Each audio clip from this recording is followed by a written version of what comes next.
आणि त्याच्या अनेक केसेस या महाराष्ट्रामध्ये आपल्याला पाहायला मिळालेल्या आहेत. माझ्या विभागाच्या मार्फत सुद्धा अशा ज्यांच्यावर अट्रॉसिटीच्या अंतर्गत अन्याय अत्याचार झाला ज्यांनी गुन्हे नोंद केलेले आहेत त्यांना जवळपास 54 कोटी रुपयाचा निधी आतापर्यंत आम्ही वितरित केलेला आहे. दुसरं महत्वाचं आहे की ज्या ठिकाणी असे खून झालेले आहेत त्या कुटुंबाला सहारा देण्यासाठी माझ्या विभागातर्फे 889 लोकांना हे सेवेमध्ये कायमस्वरूपी सामावून घेण्याचा आम्ही सरकार म्हणून आम्ही निर्णय घेतलाय.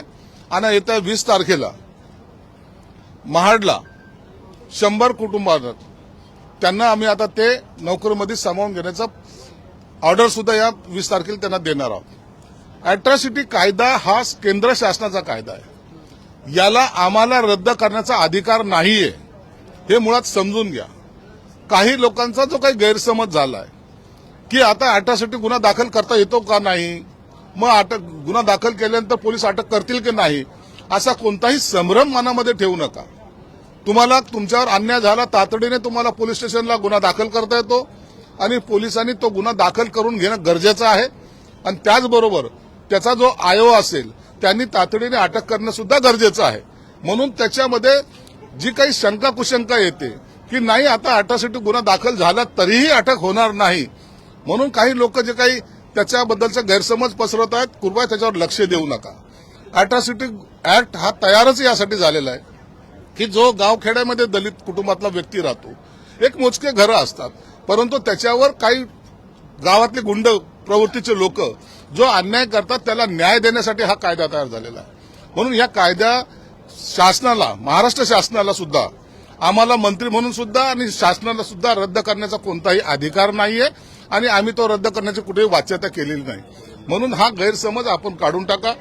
आम्ही अट्रॉसिटीच्या गुन्ह्याअंतर्गत जे गुन्हे घडलेले आहेत, आता अनेक गुन्हे असे आहेत की त्याचा आणखीनही तपास पूर्णत्वाला नेलेला नाही. म्हणून आम्ही एक आयोग नेमलेला आहे जो केंद्र शासन आणि राज्य शासनाच्या मार्फत आम्हाला ते निर्देश देण्यात आलेले आहेत. हा आयोग त्याचा एक सदस्य, 2 सदस्य जे आहेत, जे एक IPS अधिकारी असेल रिटायर, जे एक IS अधिकारी रिटायर असेल आणि एक अशासकीय असेल, त्याची जाहिरात सुद्धा काढली. हा आयोग हा ज्यांच्यावर हे अत्याचार झालेले आहेत त्यांना मदत करण्यासाठी, त्यांची सुनावणी घेण्यासाठी, त्यांच्यावर झालेल्या अन्यायाला वाचा फोडण्यासाठी किंवा त्यांना अत्याचाराचं निवारण करण्यासाठी हा आयोग त्या सर्व पीडितांना मदत करणार आहे. म्हणून या आयोगाला एक अधिकार हे प्राप्त झालेले आहेत, जस्टिस ज्याला म्हणतात ते द्यायचे अधिकार यांना प्राप्त झालेले आहेत. म्हणून आणखीन कसं त्यांना सहकार्य करता येईल अट्रॉसिटी पीडित व्यक्तींना, हा आमची त्याच्यामागची भूमिका आहे. म्हणून याबद्दलचा कोणताही गैरसमज पसरवण्याचं कोणतंही कारण नाहीये. अट्रॉसिटी गुन्हा ऍक्ट हा कधी रद्द होणार नाहीये आणि ज्यांच्यावर हा अन्याय होईल त्याला तातडीने न्याय द्यायची भूमिका सरकारची आहे. नितीन राऊत यांनी आज बाबासाहेब आंबेडकर कन्व्हेन्शन सेंटरबाबत महत्त्वाचं विधान केलेलं आहे. बरेच आरोप सरकारवर केलेले, तुम्ही सुद्धा पाहणी केली होती याची, मागच्या अधिवेशनामध्ये काय म्हणाले? नागपूरच्या हिवाळी अधिवेशनामध्ये नागपूरला जे 140 कोटी रुपये खर्चून आम्ही कन्व्हेन्शन सेंटर जे उभं केलेलं आहे त्यामध्ये काही सूचना आता लक्षवेधीच्या माध्यमातून माननीय नितीन राऊत यांनी मांडल्या होत्या. त्यामध्ये सर्वात महत्वाचा त्याची देखभालीचा विषय होता. त्यामध्ये बँका वगैरे जे काही कमर्शियल येणार होते त्याच्याबद्दलचा विषय होता. आणि महत्वाचा विद्यार्थ्याला शिक्षण घेताना जे आता नवीन टेक्नॉलॉजी आपल्याकडे येते AIच्या माध्यमातून, तो एक क्लासरूम असा असावा जो डिजिटल असावा, AIच्या माध्यमातून त्यांना शिक्षण देण्यात यावं, अशा त्यांच्या मागण्या होत्या. त्यासाठी माझ्या विभागातर्फे मी आज सभागृहामध्ये 5 कोटी रुपयाची घोषणा केलेली आहे आणि 3 महिन्यामध्ये ते सेंटर त्या स्थळी जे आम्ही 140 कोटी रुपये खर्च करून कन्व्हेन्शन सेंटर उभं केले त्यामध्ये त्याचा स्थापना होईल आणि विद्यार्थ्यांना त्याचा लाभ घेता येईल.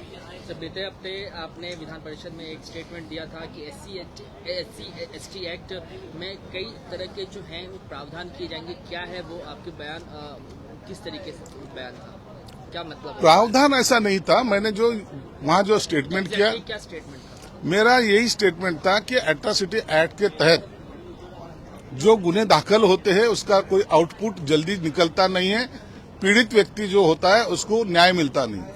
तो मेरे डिपार्टमेंट ने ऐसे पीड़ित का 2012 से लेकर अभी तक करीबन 889 केसेस ऐसे हुए जिनकी जान गई है।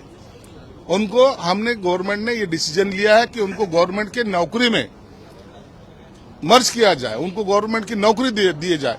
ये हमने बहुत बड़ा ऐतिहासिक निर्णय लिया है।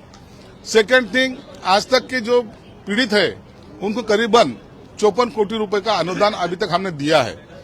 ऐसी घटना होना नहीं चाहिए, इसलिए हम कायदा बदल नहीं सकते, हमको वो राइट्स भी नहीं है।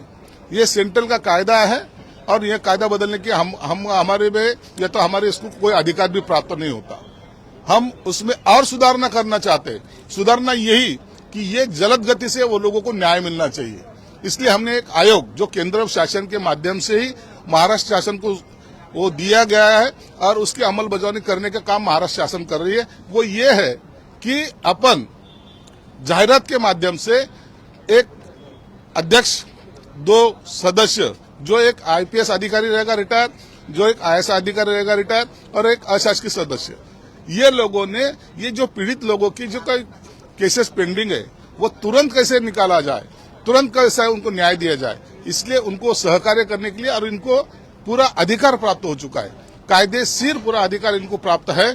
इसलिए वो आयोग अभी जल्द से जल्द हम तैयार कर रहे हैं और उसकी घोषणा भी जल्दी हो जाएगी। घंटे के अंदर गिरफ्तारी वाली क्या बात सर आपने कही थी कि 24 घंटे नहीं, अब ये एक आधा एफआईआर दाखिल होता है तो थोड़ा बहुत समय जरूर लगता है, लेकिन पुलिसों के ऊपर ऐसा कोई बंधन नहीं है। वो आए वो तुरंत उनको अटक भी कर सकता है और वो केस चला सकता है। लोगों में जो धारणा आ गई कि हम एट्रोसिटी एक्ट को तो बदलने जा रहे हैं या तो उसमें कोई बदलाव ला रहे, ऐसा कोई बदलाव लाने का हमको कोई अधिकार प्राप्त नहीं है और हम वो बदलाव भी लाएंगे नहीं।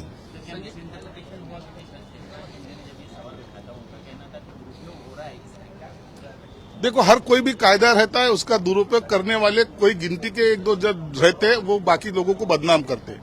इसलिए वो कायदा गलत है ऐसा मानना नहीं है।